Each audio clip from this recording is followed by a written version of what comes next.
Shri Ram Jai Ram, Jai Jai Ram, Shri Ram Jai Ram, Jai Jai Ram, Shri Ram Jai Ram, Jai Jai Ram, Shri Ram Jai Ram, Jai Jai Ram, Shri Ram Jai Ram, Shri Ram Jai Ram, Shri Ram Jai Ram, Jai Jai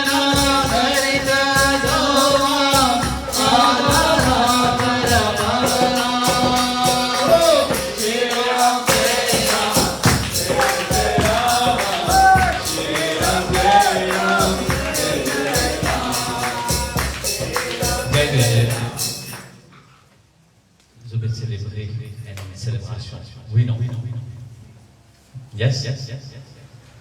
Une célébration et dans la joie.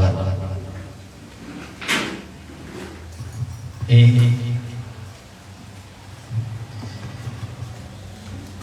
de me célébrer Kartikeya. Aujourd'hui commence mon carême. 10 jours de mon carême. C'est à la de finir par être un mot. 10e jour, comment peut être? Hein? Vous avez les autres escadons de tout, hein? Le problème, c'est que souvent, des fois, nous venons de l'église, nous ne pouvons pas comprendre rien qui est arrivé. Qui fait ne pas comprendre rien parce que nous ne pas engage. Nous assisons là, comprendre d'être là pour finir. Vous devez dormir, vous devez penser comment on va manger. Carême est commencé.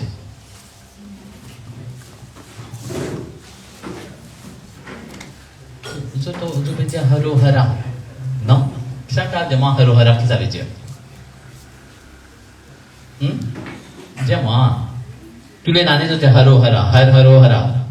Non? Dis-moi une chose, qu'est-ce que ça veut dire Haro Hara? C'est ça, vous dites-moi. Hein? Dis-moi une chose, faut pas connaître moi. Haro Hara, donc j'ai 108 fois.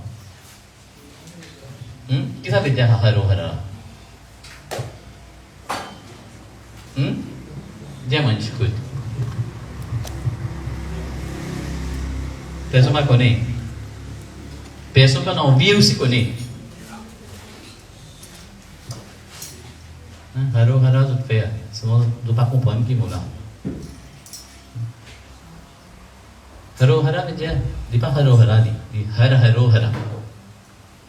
Haro Hara veut dire Lord Muruga. tu as tous mots problèmes, tout moment suffering. Et donne-moi libération. Donne-moi ceci, donne-moi cela. Tu as tout devant problème. Mais donne-moi qui plie important, sa libération qui est important. C'est ça le but de l'être humain. Pour nous libérer nous-mêmes. Nous ne pouvons pas comprendre qui le pétien. Libération là, nous ne pouvons pas comprendre. Kartikeya, vous dites en anglais, parce que pas on est sûr de comprendre en anglais ou pas. C'est plus facile pour moi. Today we are celebrating. It's a very auspicious day actually. Today is Vasant Panchami, the beginning of the fasting for Kartikeya. It's also the wedding of Vitthal to Rukmini Devi. It is, according to the Shastra, it is the day under which Brahma created the whole universe. No, the world actually. And it is also said, but why we pray to Goddess Saraswati today? Saraswati, no? Why do we pray to Goddess Saraswati? Because when the universe was created, it was still devoid of sound. I was talking about sound a few days ago. Outside from this world, outside in the universe, sound is absorbed completely by the masses of the universe. So, it is devoid of sound. So Brahma created Saraswati Devi, and from her, sound was created. That's how we have all the hymns, that's how we have all the bhajan and kirtan, that's why we can speak. We have all the sound that exists into this world. And here, the beginning of the fast for Kartikeya. Who is Kartikeya? Who can tell me the story of Kartikeya? Pakone? Yes, son of Shiva, that is easy to know. But what is the story of Lord Kartikeya? Why Kartikeya was born? It is a whole process actually. The Kartikeya was created to kill Tarkasur, a great demon. But Tarkasur had got a boon from Lord Brahma, but he can't be killed unless Shiva is married. Shiva felt this urge towards Parvati. So you know the story. Parvati was in previous life was Sati. Sati was born, was burnt, and then Sati body was cut into pieces. It became the Shaktipeeth. From the Shaktipeeth, Shiva left everything, retired as a hermit in the cave. So Tarkasur was very clever. He didn't ask Brahma for becoming immortal like all his predecessors before him. He said they didn't get anything. As Shiva is a hermit, Devi is not there, so I will ask, unless a son is born to Shiva and Shakti, nobody can kill me. So like that, the Devas asked, pray, that Devi be manifested. So she was born to Himavat, the king of the mountain. And of course, Tarkasur tried to kill her many times. But as she grew, at the age of 16, she had that only feeling that, you see, when Himavat and his wife was meditating, they asked one boon, but the child that will be born to us will be worthy of marrying Shiva. And Devi, Mahashakti, said, yes, but that is only me who can marry Shiva. Nobody else can marry Shiva. So like that, in short, Parvati was born. But of course Parvati went to the cave to serve Lord Shiva. And Lord Shiva was not interested in anything because he was more concentrating on Sati, his previous incarnation. So when Shiva saw Parvati, Shiva didn't agree to Parvati straight away. Because one thing is very important to understand. In Sati, when Sati was going to his father, Shiva warned her and said, don't go. If you go as an uninvited guest, you will not be treated well. So, in spite of that, she went. The stubbornness into the mind of people sometimes amazing. They can't reason at all. So that stubbornness, Shiva needed to see if Parvati had that stubbornness. So Parvati had to be put in different stages of test. He didn't accept her straight away.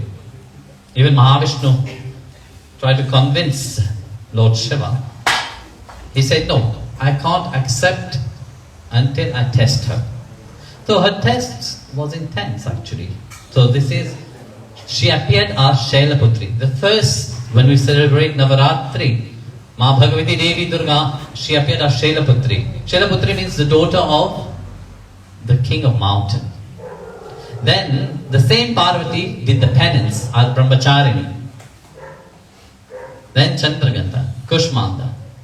The fifth incarnation is Skandamata.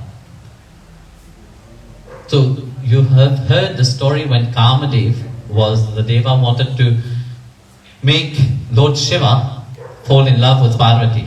So what he did, he threw an arrow of love into the heart of Shiva. But this arrow of love, in human being, yes, that lust will awake. But in Shiva, he is beyond that lust. Lust can't awake inside of him. So in spite, that arrow have transformed into rage. It burned Kamadev completely. So Shiva went away, said, no, I can't accept that. So Parvati have to meditate, Parvati have to do penance. So finally, that love, after testing Parvati, that love, that feeling awake inside of his heart. But that feeling was like a flame. So from his mind, there were the seeds came out, and he gave that seeds to Vayu. He could not even hold it. He ran and put it into the water. So out of that seeds, because of that intense longing for Parvati also, that seeds became Kartik. So Parvati was very sad, said, but this is not also my son. I said, no, it is also your son, because that is born from the union in the mind between us. So then Parvati gave the veil, because the veil is Shakti. It is her, actually. He is my son, and I will be always with him in the form of the veil. So, he was born to kill Tarkasur. Of course, they went and killed Tarkasur. So when the demon was killed, Shiva proclaimed Kartikeya as the chief of the celestial army, the general of the celestial army. Lord Krishna also in the Gita, chapter 10, verse 24 of Bhagavad Gita, he said that among the military army, among the military general, I am Skanda. Skanda means the one which attack, the attacker, the one which is not sitting. Here we see a warrior again. No? We see the one which is fighting. All our deity, what we look at, they all have weapon in their hand. No? Very often in our mind we think they are having this weapon to kill all the enemies outside. No? You see, enemy outside, you can kill. One you will kill, another one will be born. You will have very short-term peace. But the enemy inside, that we don't look. We are always so much focused upon the enemy on the outside, but we forget the inner enemy that we hold so dear to us, you know. So that's what Kartikeya will stand for, you know, to remove and kill all this inner enemy inside of you. Because outside enemy, it is in the form of the karma indriya, the jnana indriya. This is the 10 demon, you know, which our mind, it is captured. When the mind is captured by the senses and the sense action, we lost our peace, we lost our aim really of living. So, what we do? We start, when the mind is captured by this, we look on the outside only. We forget that we are a living entity.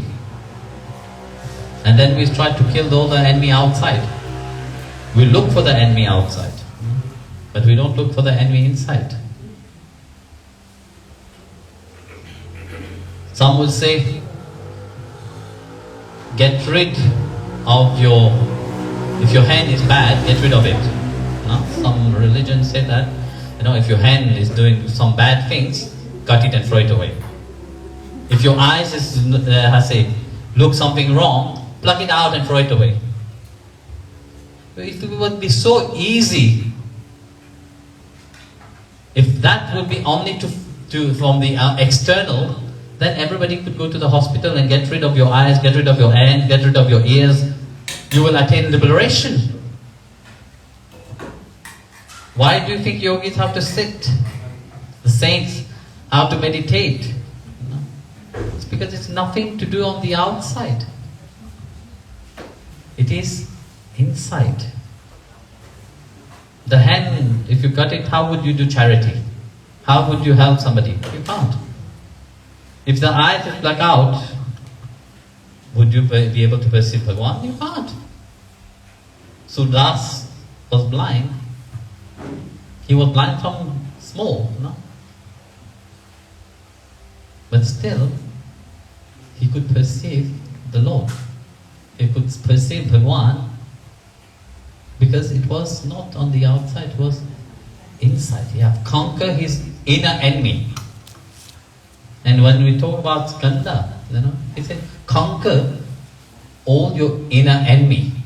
Once you conquer your inner enemy, you will see that there is no need to fight anything outside. Because when you have to fight, you have to engage yourself. When you have to engage yourself, there is always much more work to do. But once you become wise, there's nothing to engage into. There's nothing to fight. When you have to fight something, you have to make an effort. When you are attaching yourself to something or someone, there's always an effort to be made. But when you have to, something is not attached, something is free, there's no effort. So Lord Kartikeya stands for that, you know. But conquer this inner enemy inside of you. Transcend. And see that Bhagavan himself will run towards you. But nobody wants to work for that. Nobody wants to do anything for that. Your whole incarnation, why you have come here itself, become useless. Life itself, what have you achieved in life? All you will have to let go. All you will have to depart from them, you know. But yet, this once was very important for you. Once you understand that, the clarity inside of your mind start to become something that will liberate you. Something that will free you. The liberation, when we say Har Haro Hara, that is the liberation. The suffering, it is the suffering that you put upon yourself. It's not anybody else suffering, but it is your own mental suffering that you put upon yourself. Once you conquer your mental suffering, you free your mind starts to react into a different frequency. So the same mind which was against you, the same mind become divine. So the same mind start to focus upon the Supreme Lord. So the same mind which were once tormenting you, which were once your enemy, you were looking at everything as enemy, that same mind become the mind that will liberate you. That is Har Haro Hara. That is a liberation what we are asking. Liberation from the bondage of what the mind have created. Then you can say, yes, I am free. Until the mind is not free, you are never free. That's why you fast. No? The fasting is to detach the mind from the usual things that you do. You bring a certain calmness to the mind, a certain transformation into your mind, so that the last day when you can face your beloved Lord, your heart is pure. Not only the mind is pure, but your heart is pure. Your heart is looking for Him, call for Him, long for Him. And so that what is that auspicious time that you are starting today, actually. And that's how you can bring the grace of Bhagwan into your life. And once that grace starts to shine through you, it's not only for you but you shine. A light doesn't light only for itself, it lights always for everybody else. So you become that beacon of light. And that's what we ask, when we say Bhagwan Har Haro Hara, we are asking Him to let that divine light which we hold inside of ourselves, which is covered by so many layers of blanket which we have put upon, to let it shine. And let us be free from that. Otherwise, that freedom is a freedom of joy. When you come to the temple, there must be a certain freedom of joy that awakens inside of you. That's why you come to the temple. When you come in Germany to our ashram, there is festivity. There is celebration all the time. Because people are happy to see the deity. People are happy to engage themselves with the deity. It's not about the deity, it's about seeing that deity inside, that celebration, that happiness. Imagine you come here with a miserable face. Before you live your life, you're already dead.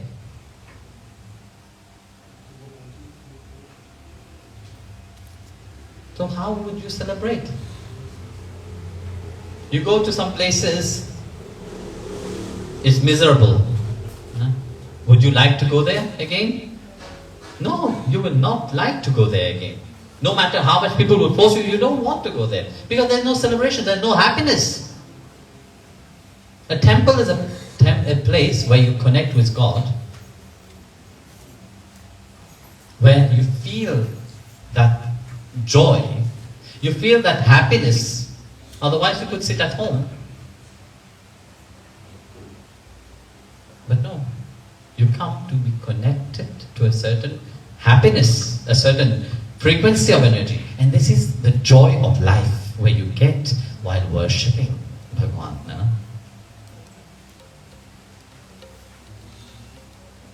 But then here you come, you sit the same way but you're sitting at home.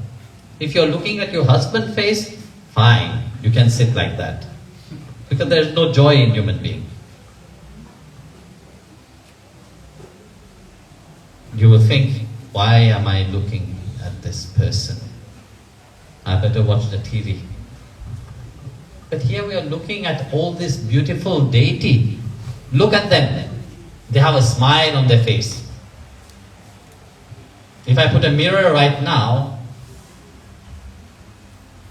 Bhagwan is getting scared. Look at you and ask yourself, am I happy?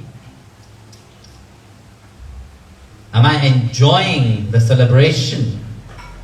Do I feel the love of Bhagwan? No. Why you can't feel it? Why? Because you're so much engaged with your mind. Your thinking, your mind, your thought is ahead of you. You can't really enjoy it. It's such a beautiful Abhishekam. But Bhagwan is there, can I say? Enjoy it. Such beautiful bhajan. You can't sing, it's fine. Clap your hand at least. Because clapping of the hand generate a certain frequency of energy inside of your body. Acupuncture, into your hand. Make you feel happy. That's why when there's a birthday, what do? Happy birthday to you. What are you doing? You're not sitting there, happy birthday in a miserable way. No? You're clapping your hand and singing. I don't know whether you have sing happy birthday in your life or not, but in general people sing happy birthday clapping their hand. But bhajan is the same thing, it's a celebration where you come into and enjoy the presence of Bhagwan. So please, sing if you can. If you can't, at least clap your hand. Okay. Jai Gurudev.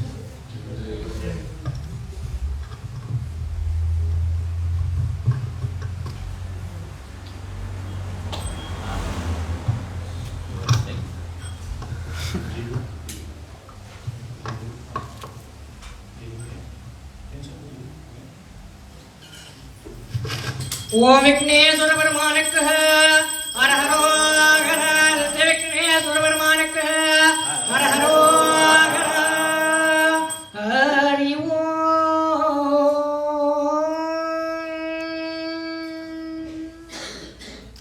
Hari